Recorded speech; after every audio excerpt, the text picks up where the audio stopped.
আমরা যারা মোবাইল রিপেয়ারিংয়ের কাজ করি, আমরা প্রায় সময় নষ্ট লজিক বোর্ডগুলোকে ফেলে দিই। তো সব লজিক বোর্ডে কিন্তু মাউথ সমস্যা থাকে না। দেখা গেছে 10টা লজিক বোর্ড নষ্ট হলে 6টাতেই মাউথ সমস্যা থাকে না। তো সেক্ষেত্রে আমরা কিন্তু চাইলে মাউথটাকে সংগ্রহ করে রাখতে পারি। তো আমরা মাউথটাকে সংগ্রহ করে না রেখে আমরা ফেলে দিই।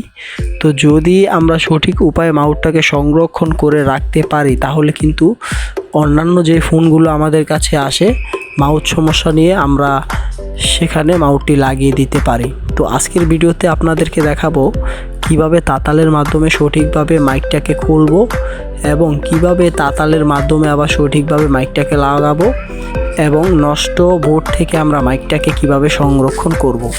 তো দেখতে পাচ্ছেন আমি তাতালের মাধ্যমে মাইকটাকে খুলে নিলাম।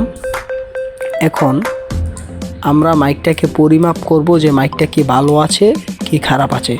তো মাইকটাকে পরিমাপ করার জন্য মাল্টিমিটারটাকে প্রথমেই আমাদের ডায়েট রেঞ্জে নিতে হবে। তো ডায়েট রেঞ্জে নিলে কিন্তু শুধু বিট দিবে। তো আমি যদি হোল্ডে ক্লিক করি, সাইডে দেখেন হোল্ড অপশন বাটন আছে। তো আমি যদি হোল্ডে ক্লিক করি তাহলে কিন্তু অবশ্যই আমাকে মান দেখাবে।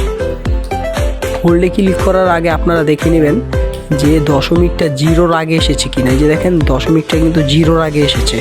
তো এখন আমাকে মান দেবে। তো এখানে আপনারা মাঝখানের যে ফোঁটাটা দেখতে পাচ্ছেন, সবসময় খেয়াল রাখবেন যে মাঝখানের ফোঁটাটা হচ্ছে গ্রাউন্ড। তো আমি যদি লালটাকে গ্রাউন্ডে ধরি, কালারটাকে অপর প্রান্তে ধরি তাহলে অবশ্যই আমাকে মান দেখাবে।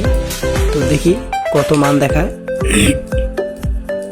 তো এখানে দেখতে পাচ্ছেন মানটা 625, আর অপোজিট সাইডে মানটা আছে 549। তো যদি 500-র উপরে দুই সাইডে মান থাকে তাহলে আপনাদেরকে মাউথটা ধরে নিতে হবে অবশ্যই ভালো।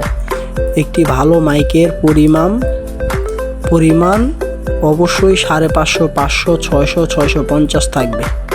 তো আমরা চাইলে কিন্তু এখন মাউথটাকে সংরক্ষণ করে রাখতে পারি এবং অন্য বোর্ডে লাগাতে পারি। তো এভাবে আপনারা ভালো মাউথগুলো নষ্ট বোর্ড থেকে খুলে সংরক্ষণ করে রাখবেন এবং চাইলেই অন্য বোর্ডে লাগাতে পারবেন। তো এখন দেখেন মাউথটাকে আবার তাতালের মাধ্যমে লাগিয়ে দেব। তো আপনারা যারা ভিডিওটা দেখেছেন তাদেরকে অসংখ্য ধন্যবাদ।